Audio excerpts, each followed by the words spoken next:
sure. Well, when there's crime, Sure. when there's street crime, right? When there's kids involved, man, I'll be honest, I love a conspiracy. I love the free thought of it all, but there is a line where what we're discussing is I wish this was a conspiracy. This is one I wish was made up and we're all blowing smoke up your arse. But the realities of a global PDF file, syndicate that stretches politicians, the police, the infrastructure of civilized society is the reality. And it's the glue that holds them together. So the police, you'll get corruption, and you'll get secret societies, you'll get Freemasonry, which will have a hold. There is an oath there that people will adhere to. There's a code, and there will be a brotherhood network that will go out their way to help each other. And if that is a corruptible connection, a corruptible relationship, and these people meet up, and there was a guy told me that he was at a Masonic meeting, and my superintendent and my chief superintendent were discussing about stripping me of my detective status as another form of punishing me. He was there and he overheard it at a Masonic meeting. This is how the people know each other. And then if you take it a step further with a satanic connection, then you've got a blood bond, a stronger bond. So there are these wheels within wheels, and if you don't think they go on, then you're wrong.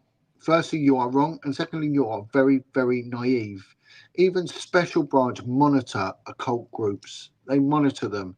They monitor satanic groups. They monitor devil worship. They even monitor, they call them cults, and they even see like the 1% biker groups as cults as well, and they have monitors. They do it.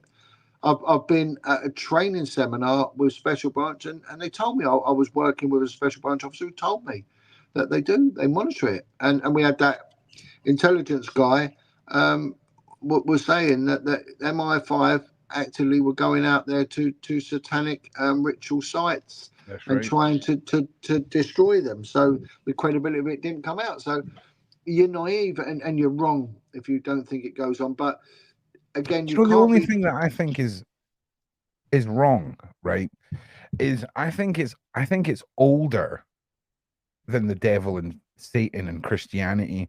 I think we use the word satanic because I think that's where that's kind of like the worst possible case. And when people see big horned red effigies, that's where we go, is the devil. But I think it's older, darker, nastier, and way more evil than that. I mean, I really do. I think this is way before 2,000 years ago.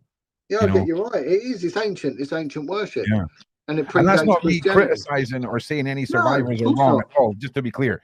It's just... But I want to say something. Look, the police now, we mentioned this earlier, they rely on CCTV to back up any allegation made by a victim of crime.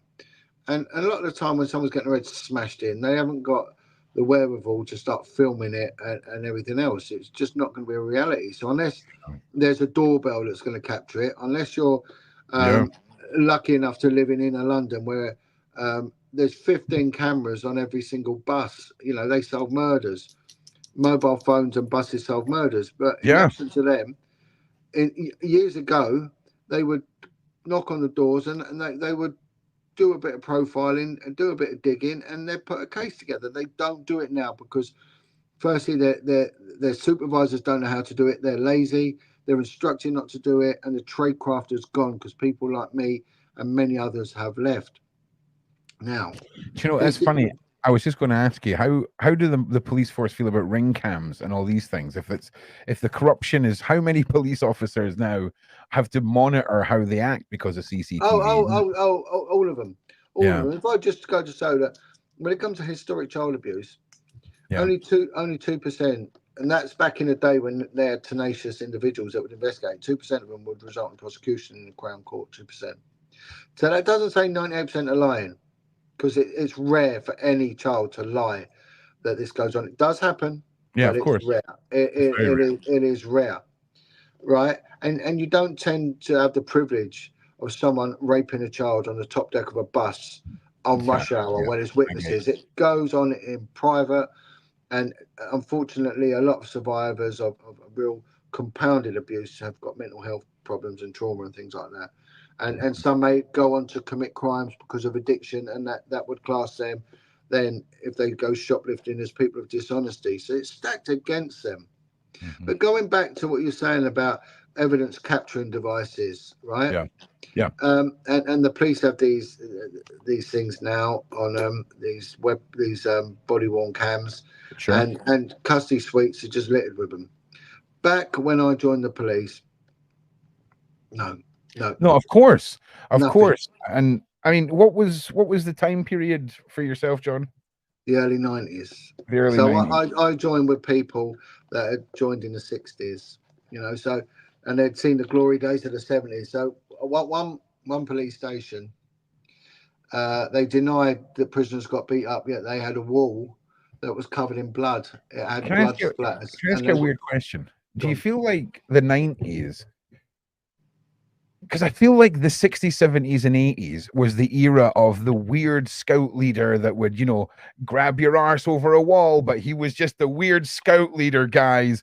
I feel like the 90s is when the people started paying real attention to non-obvious abuse. It wasn't over years. It was horrible abuse. But we're talking about the subtle abuse. The weird scout leader, the sort of the weird guy with the mustache and the overcoat, and those sort of faux pas started to be eradicated. Yeah, well, they never took it seriously, Well, and it yeah, was when they started getting the inquiries and they looked at homelessness, drug addiction, and it doesn't take a genius to work out that most of them came from sexual abuse, and there yeah. was a massive surge in putting kids into care post-war because there was a lot of problems after the war, and there was a lot of single mums. There was a lot of women with issues that couldn't look after their kids because of the destruction that war caused. So, Yeah. from the 50s, 60s, and 70s, kids went in and they got abused Well, massively, yeah. So you massively. joining in the 90s, right? Do you think if you were to join now, they would allow you in based off of how you would be too good of a policeman, if you see what I'm saying? You Yeah, would yeah. point I out would, the problems with the machine. I would see things. One things I would bring in would be profiling. Now, you said something really interesting, and we have covered this Yeah. when it comes to like Wayne Cousins. So you said about the man in the Mac. Now, one Yeah. thing that profiling sex offenders shows you that some things aren't that obvious. There is Yeah, no yeah, yeah. profile, So, John. There is no profile. That's the well, problem well, with these children well, ones. well, there isn't. But so, look, a man who flashes his penis, right? A flasher, the dirty Mac brigade that we mentioned, right? They are the most impulsive and dangerous sex offenders they are. They will go from flashing their knob to a lone female to murdering that woman in a heartbeat based on her reaction and the opportunity of the environment around her, the spatial awareness. If there's no one there, they're going to kill that woman, right? And that's something that profiling taught me. Now, when I heard that this copper it was suspected of flashing and was actually warned about flashing and all that, I said to my mate, he's a murderer. He would have killed that girl. It's him. He's a murderer. And he went, how do you know? I said, I'm telling you now because he's a flasher. The police know about this because on the specialist unit I was on, we did a lot of training with the National Crime Agency, the National Crime Squad, as was back then. And one of the things was that they had a profiler that I would go and work with out based in Cork in Southern Ireland. And he would review a lot of my cases and he would give me interview strategies. And I learned a lot from this fella. And subsequently, I've worked with Corinne Hutzlebart, who's on the FBI's top 10 profiling list. And but even back there, they were saying flashers are so dangerous. Knickers, people who steal the underwear, and flashers will go from what's deemed a minor crime to the most heinous crime in a heartbeat. And the Why do you police know think that about this. is? So why Why do you was think that is? profiling not brought in? Because we're not John, you remember who you're talking to. I know the answer to this question. Okay. So why would they want to bring in profiling if it would reduce their ability to feast on children? Okay, they're not going to put in anything in place that's going to eradicate their massive pool of abuse.